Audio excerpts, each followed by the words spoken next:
Eu tenho 36 anos, ou 73 se você fosse basear naquilo que você encontra no Google quando coloca Bruno Perini idade. De modo que eu posso falar que eu acumulei um certo conhecimento teórico e empírico em diferentes áreas, como finanças, negócios, relacionamento, produção de conteúdo, etc. Me levaram até o ponto em que eu tô hoje. E aí, por conta disso, eu recebo constantemente, principalmente lá no Instagram, Bruno_Perini, jovens perguntando: Bruno, quais dicas você daria para um jovem de 18, 19, 20 e poucos anos, está começando a vida profissional agora, o que você acha que a gente tem que fazer? E logicamente eu não sou dono da verdade, pessoal, mas eu procurei aqui 5 dicas que eu daria pro meu irmão, por exemplo. Na verdade, eu já dei essas dicas todas para ele. Vai fazer 18 anos no ano que vem. E resolvi fazer um vídeo com esse conteúdo. Então, se você conhece algum jovem, que naturalmente por ser jovem tá na dúvida, tá meio perdido do que fazer da vida, talvez esse seja um conteúdo relevante. Mas ainda que você não tenha mais 20 anos, eu já aconselho a ficar aqui nesse vídeo, porque muito que eu falar pode fazer sentido também para você, que já é um pouco mais velho. E antes de partir para a primeira dica, eu tenho uma pergunta para você que está acompanhando esse vídeo. Qual é o maior preditor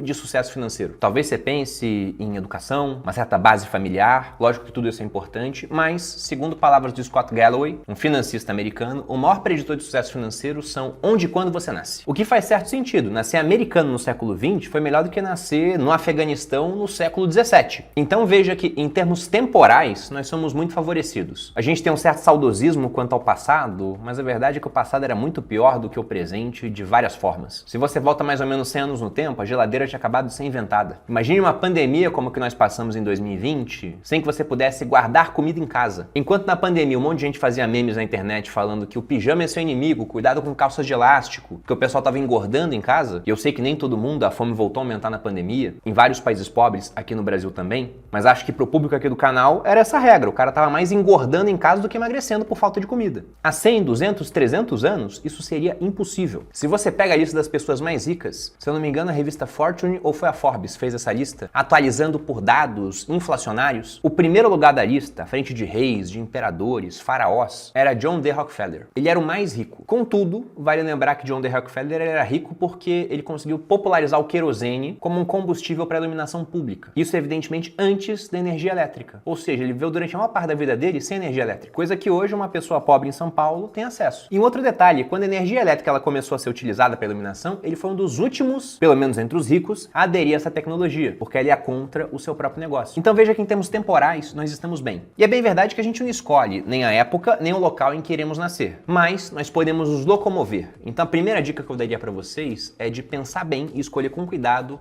onde você vai morar. Porque se onde você vai morar vai definir com quem você vai andar e aquilo que você vai fazer através das oportunidades que você encontra. E aí, naturalmente, eu sei que existiram exceções, mas há mais oportunidades em cidades grandes comparadas a cidades pequenas. Ah, mas eu conheço o cara que ficou muito rico e foi empreender numa cidade com 10 mil habitantes. Mas essa é a exceção. Quero buscar a regra. Geralmente, na regra, você tem mais oportunidades em ecossistemas mais vibrantes. Com certeza, o sucesso que eu tive no mercado financeiro não teria acontecido se eu não tivesse vindo para o coração do mercado financeiro no Brasil, São Paulo. Se eu tivesse permanecido em Boa Vista, que foi o último lugar onde eu morei quando eu era militar, e para quem não conhece Boa Vista, é no estado de Roraima, que na época que eu tava lá tinha 500 mil habitantes, o estado inteiro. Um bairro em São Paulo tem mais gente do que isso. Eu poderia ter sido bem sucedido? Sim. Tanto quanto eu fui aqui? Dificilmente. Eu acredito que indo para uma grande cidade, você pode dar mais caminhos para que a sorte apareça. Lembrando que sorte, segundo o filósofo romano Sêneca, do século I, simplesmente é o encontro da oportunidade com a preparação. Então a oportunidade eu acho que tem mais em grandes cidades, e aí vem o ponto da preparação. Partindo para nossa dica 2, eu diria que, independentemente da carreira que você for escolher, você precisa, o quanto antes, estudar sobre dinheiro. Até porque lá no Viver de Renda, meu curso de educação financeira, a primeira coisa que os alunos, depois que começam a investir, dizem é que estão arrependidos de não terem começado antes. Então, quanto antes, melhor. Até porque ao longo da sua vida, com mudança tecnológica, provavelmente você vai trocar de carreira. Ou pelo menos a maneira como você exerce a sua profissão. Ela vai ser constantemente atualizada. Mas pegando aí um exemplo genérico, imagine que você estudou direito, trabalhou um tempo como advogado, mas depois descobriu que gostava mesmo de marketing, aí mudou de carreira, criou um negócio, ficou um tempo com ele, vendeu, abriu um outro e foi trocando de profissão ao longo da vida. Agora, o que não vai mudar é que do início até o derradeiro fim, você vai usar dinheiro em todos os dias da sua existência. Então, por que não estudar como o dinheiro funciona, como você pode protegê-lo e multiplicá-lo ao longo do tempo com investimentos, utilizando o mercado financeiro.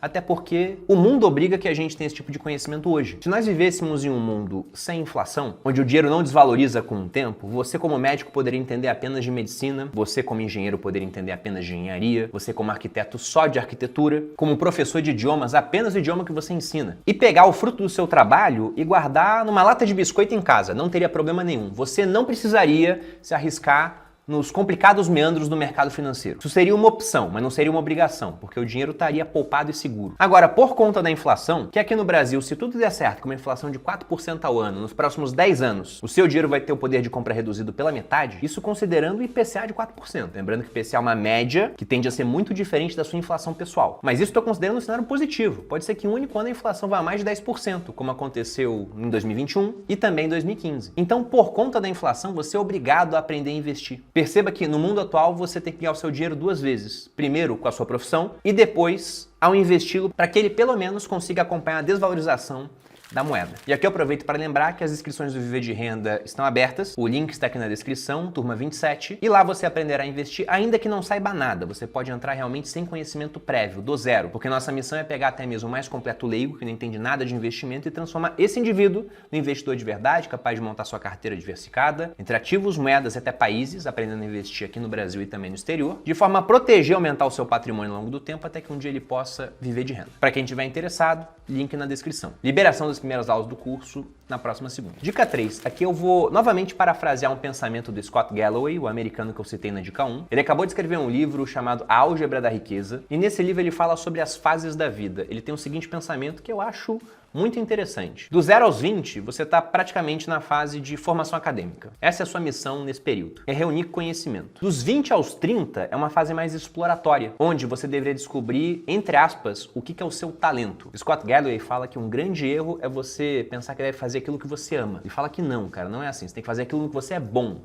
Porque se você é bom, é mais fácil você começar a gostar disso. E se você tem alguma vantagem natural naquilo, você naturalmente se destaca de outras pessoas que não têm essa vantagem. Então, fazendo mais e melhor, daqui a pouco você pode estar bem à frente, a ponto de ter um tipo de conhecimento, de execução, de habilidade notável naquela área. Então, dos 20 aos 30 seria isso, encontrar esse talento. Encontrando isso, dos 30 aos 40 você deveria ir na jugular, aplicando as milhares de horas de coragem e sacrifício para transformar aquilo no que você é bom em algo excepcional. E pós 40 você teria a colheita dos benefícios, provavelmente você iria desacelerar com o tempo, alguns podem se aposentar. Veja que eu estou botando pós 40, não é exatamente com 40. Então cada um na sua fase, ou levar o trabalho de maneira mais lúdica, enfim, seria a colheita. E quando eu li esse pensamento no livro do Galloway, eu pensei, cara, eu fiz mais ou menos isso, né? Do 0 aos 20 essa formação, com 22 eu estava formado como oficial do Exército. Até quase os 30 eu tive essa fase exploratória, descobri que eu gostava muito de mercado financeiro, troquei de carreira com 28 anos e aí comecei a ir na jugular, para me tornar muito bom naquilo que eu fazia, a ponto de ser notável. Pensamento muito interessante sobre isso é, se alguém estiver discutindo sobre a sua área, eles teriam que te mencionar. Eu sei que é difícil pra caramba que isso venha acontecer em várias áreas, mas se isso acontecer, você de fato foi na jugular. E hoje, como eu disse no começo do vídeo, eu tô com 36 anos. Para quem me acompanha no Instagram, vocês devem ter visto, eu vou ser pai. Então talvez depois dos 40, eu queira de fato desacelerar, priorizar outras coisas. Então tô meio que seguindo essa sequência, até agora segui, e acho que eu devo continuar seguindo ao longo do tempo. Por isso que eu deixo essa parte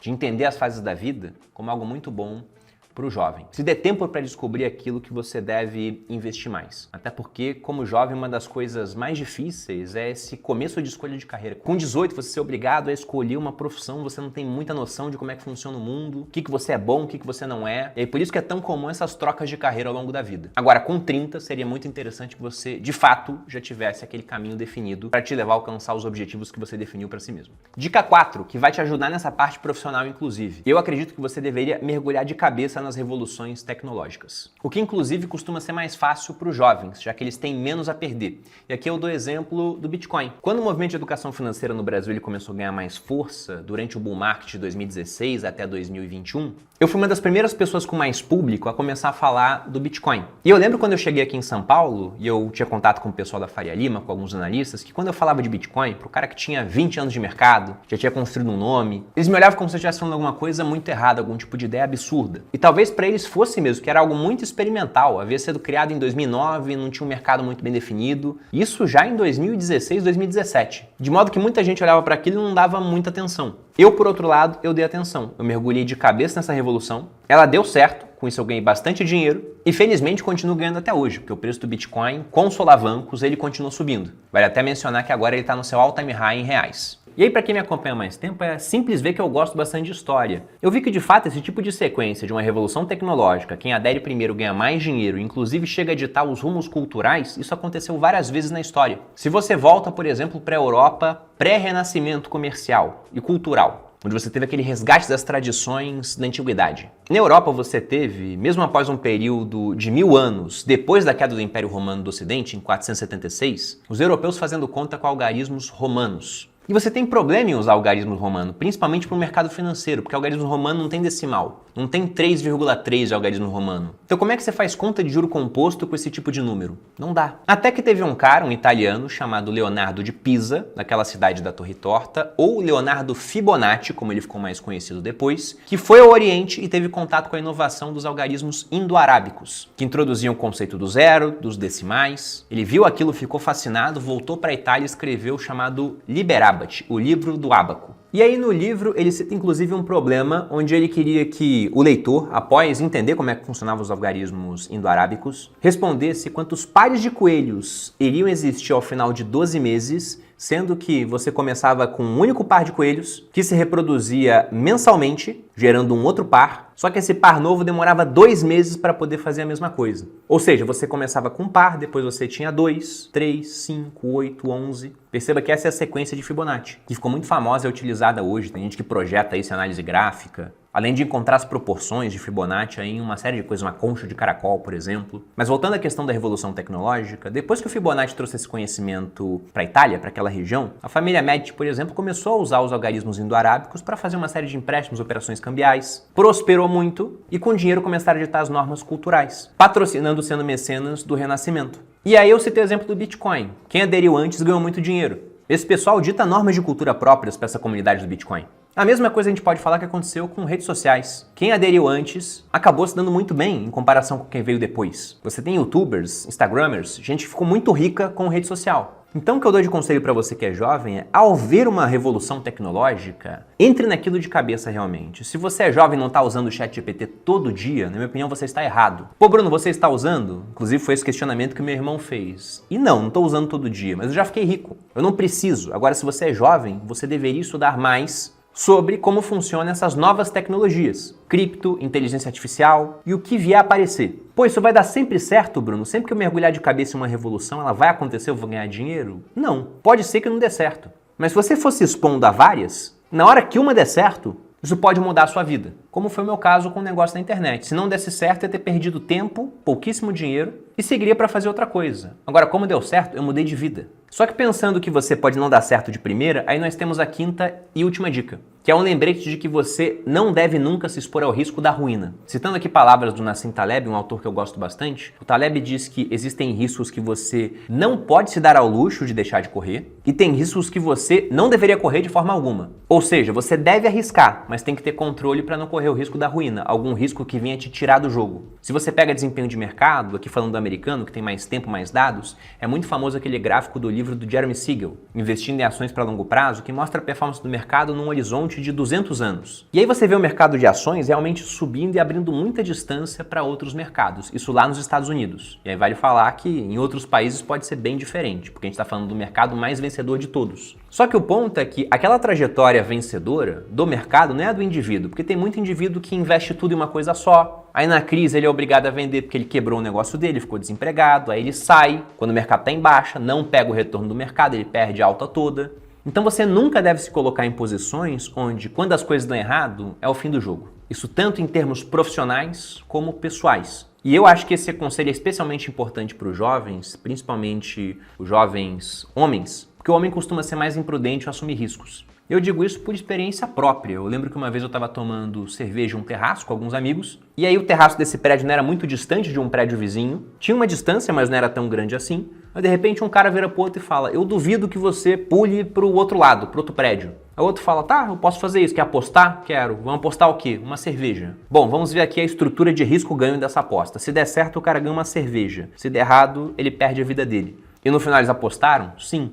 Deveriam ter feito isso? Lógico que não. Um homem mais velho provavelmente não faria isso. Mulheres eu acho muito difícil fazer uma aposta assim, porque elas costumam ser mais racionais nesse ponto de correr riscos. Até por isso sobra alguns estudos falando que as mulheres costumam investir melhores do que os homens, já que elas têm menos esse pensamento assim de eu vou arriscar nessa parte aqui. Elas são mais cautelosas nesse ponto. De forma que você tem que correr riscos, mas riscos calculados, convexos, ou seja, quando der certo você ganha muito mais do que perde quando dá errado. Tipo a estrutura do negócio na internet que eu citei, deu certo, mudou de vida, deu errado, perdeu pouco dinheiro, perdeu tempo. E de forma alguma, corra riscos que possam te tirar do jogo. E aqui eu vou me ater a essas 5 dicas, mas lógico que sobram outros pensamentos. E para quem quiser compartilhar uma dica com os jovens que vão assistir esse vídeo, deixa aqui seu comentário para ajudar esse público e espero que essas dicas tenham ajudado vocês. Para quem gostou do vídeo, deixe seu like, se inscreva aqui no Você Mais Rico, me acompanhe nas redes sociais, um grande abraço e até a próxima.